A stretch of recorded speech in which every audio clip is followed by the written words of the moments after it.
The air hung thick and heavy, a mix of exhaust fumes, street food aromas, and the sweet scent of jasmine. The sensory overload was immediate, a heady cocktail that defined the essence of Saigon after dark. Street vendors called out, their voices mingling with the hum of motorbikes and the chatter of pedestrians. The city was alive, pulsating with an energy that was both chaotic and exhilarating. Night had fallen on Ho Chi Minh City, but the day was far from over. In fact, for many, the night was just beginning. The skyline glittered like a sea of stars, each light a beacon of activity. From rooftop bars to hidden alleyways, the city offered a myriad of experiences waiting to be discovered. The contrast between the serene skyline and the bustling streets below was stark, yet harmonious. This city, this pulsing, breathing organism, never truly slept. It was a place where time seemed to blur, where the line between day and night was almost non-existent. People moved with purpose, yet there was a sense of leisure in their steps. The shops, the bars, the street performers, all contributed to a tapestry of nocturnal life that was uniquely Saigon. The streets throbbed with a kinetic energy. Every corner, every alleyway seemed to have its own rhythm, its own story. The vibrant lights painted the night in hues of red, blue, and green, creating a surreal landscape that was both inviting and mysterious. The air was filled with the sounds of laughter, music, and the occasional shout, all blending into a symphony of urban life. Motorbikes weaved through the crowds, horns blaring a symphony of urban chaos. It was a dance of sorts, a carefully choreographed ballet of metal and flesh. Riders navigated the narrow streets with an ease that spoke of years of practice, their faces set in expressions of determination and focus. The traffic was a living entity, constantly shifting and changing, yet always moving forward. Neon signs cast an electric glow on the faces that passed, a blur of life in perpetual motion. The lights reflected off the wet pavement, creating a mirror image of the bustling activity above. Each face told a story, each glance a fleeting moment in the grand narrative of the city. The neon lights were like the heartbeat of Saigon, pulsing with life and color. I was here to experience the city's underbelly, the side that revealed itself after the sun went down. The dimly lit bars, the hidden speakeasies, the late-night eateries, all offered a glimpse into a world that was both alluring and enigmatic. It was a world where secrets were shared over drinks, where strangers became friends, and where the night held endless possibilities. I was here for the stories whispered in dimly lit bars, and the encounters that unfolded on streets teeming with life. Each conversation, each interaction, was a thread in the intricate tapestry of Saigon's nightlife. The city was a storyteller, and I was eager to listen. The laughter, the hushed tones, the animated discussions, all were part of the nocturnal symphony that played out every night.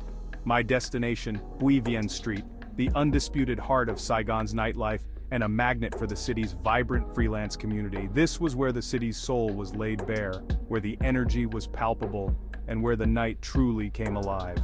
Street performers entertained the crowds, vendors sold their wares, and the air was thick with the promise of adventure.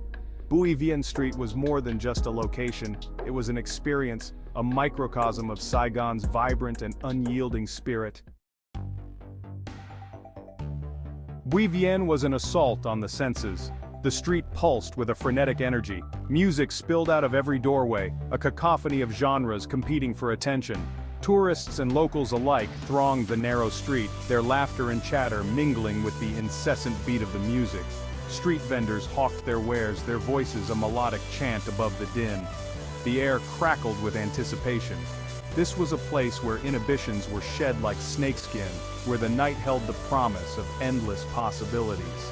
I navigated through the throng, my senses on high alert, soaking in the sights, sounds, and smells of this urban jungle. I ducked into a dimly lit bar, its entrance obscured by a beaded curtain. The beads clinked softly as I pushed them aside, a subtle announcement of my arrival.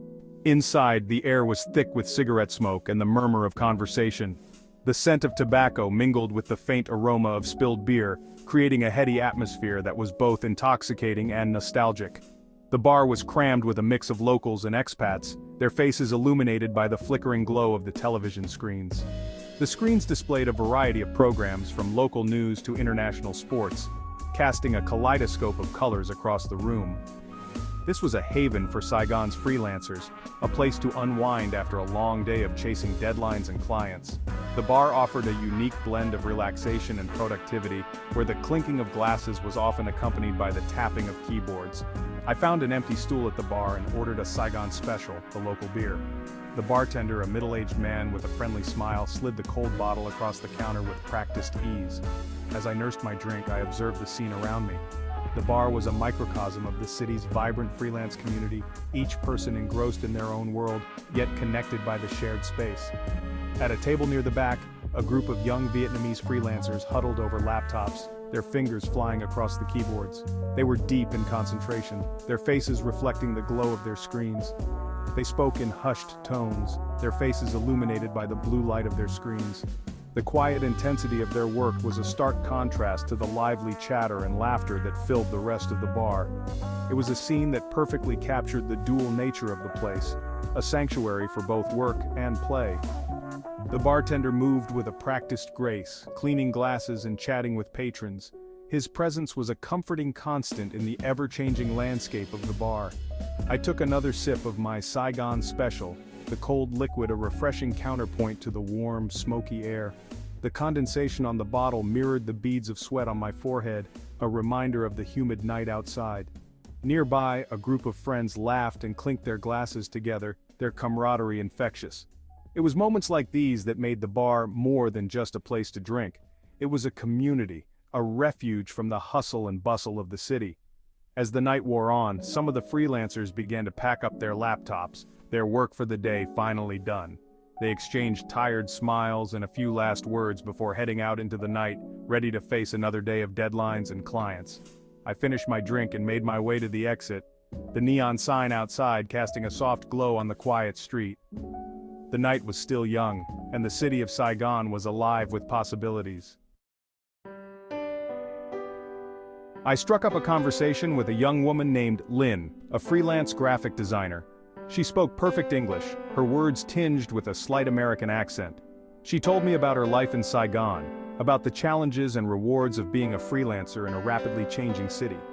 We talked about the differences between Vietnamese and Western culture, about the hopes and dreams of her generation. Her story was not unique. All around me, freelancers from all walks of life were carving out their own paths. They were writers, designers, programmers, and entrepreneurs. They were drawn to Saigon by its energy, its opportunity, and its affordability. They were the new nomads, citizens of the world, connected by their laptops and their shared desire for freedom and flexibility. Leaving the bar, I plunged back into the heart of Bui Vien. The street was a sensory overload, a cacophony of sound and light. Street vendors hawked their wares, their voices a melodic chant above the din. The air was thick with the smell of grilled meat, incense, and diesel fumes. I stopped at a food stall and ordered a bowl of pho, the Vietnamese national dish. The broth was rich and flavorful, the noodles soft and slippery. As I ate, I watched the world go by, a kaleidoscope of humanity.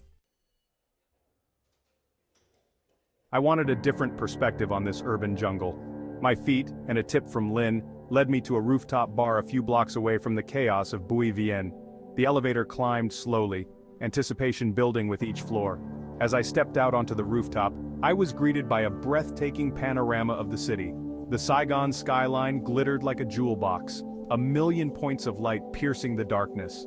A cool breeze rustled through the air, carrying with it the faint scent of frangipani. The music was low and mellow, providing a soothing backdrop to the stunning view. Section 7. Stories Under the Stars. The Rooftop Bar was a haven for expats and well-traveled Vietnamese, a place to escape the noise and chaos of the city below. It was a sanctuary where the hum of the city faded into a distant murmur, replaced by the soft clinking of glasses and the gentle hum of conversation. The air was filled with a sense of camaraderie, a shared understanding among those who had seen the world and returned with stories to tell. I found myself seated next to a group of freelance photographers, their cameras resting on the table beside them. Each camera, a silent witness to countless adventures, seemed to hold a story of its own. The photographers, with their keen eyes and restless spirits, were the chroniclers of our time, capturing moments that would otherwise be lost to the passage of time. They were sharing stories of their travels, their voices filled with passion and excitement. Each tale was a window into a different world, a glimpse into the lives of people and places far removed from our own. The stories flowed like a river, carrying us along on a journey of discovery and wonder. One photographer, a rugged American with a sun-weathered face, told me about his experiences documenting the lives of indigenous tribes in the remote highlands of Vietnam. His eyes sparkled with the memories of his adventures, and his voice carried the weight of the stories he had gathered.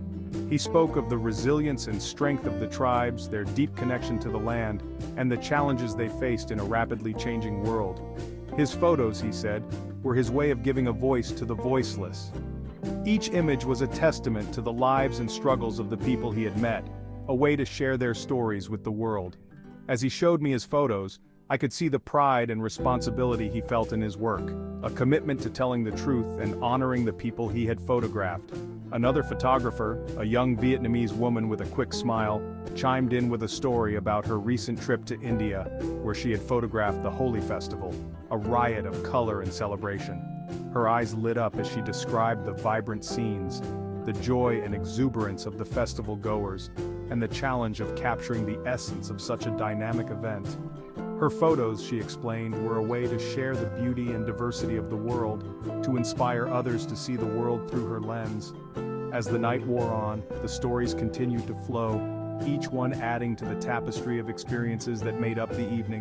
The Rooftop Bar, with its panoramic views of the city and its eclectic mix of patrons, was a microcosm of the world, a place where stories from all corners of the globe came together under the stars. It was a reminder of the power of storytelling, the way it connects us, bridges distances, and brings us closer to understanding the world and each other. Section 8. The Magic of the Unexpected. As the night wore on, the conversations flowed freely, fueled by laughter and shared experiences. A street magician, seemingly materializing out of thin air, captivated the rooftop with his sleight of hand. His nimble fingers manipulated cards and coins, each trick drawing gasps and applause. He pulled me in as a volunteer, and for a moment, I was part of the show.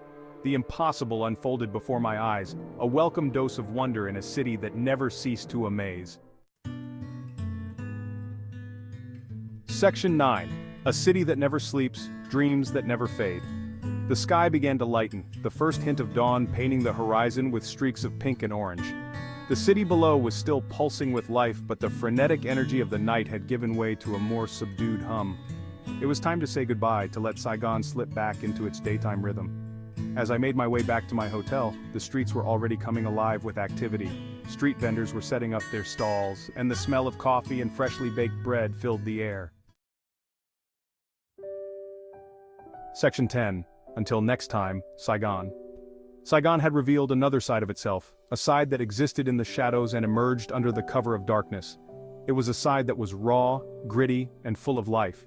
It was a side that was both exhilarating and exhausting. But above all, it was a side that was unforgettable. This city, I realized, was a place where dreams were made and broken, where anything was possible if you were willing to work for it. It was a place where the old and the new collided, where tradition and modernity coexisted in a vibrant tapestry. It was a place that stayed with you long after you had left. Until next time, Saigon.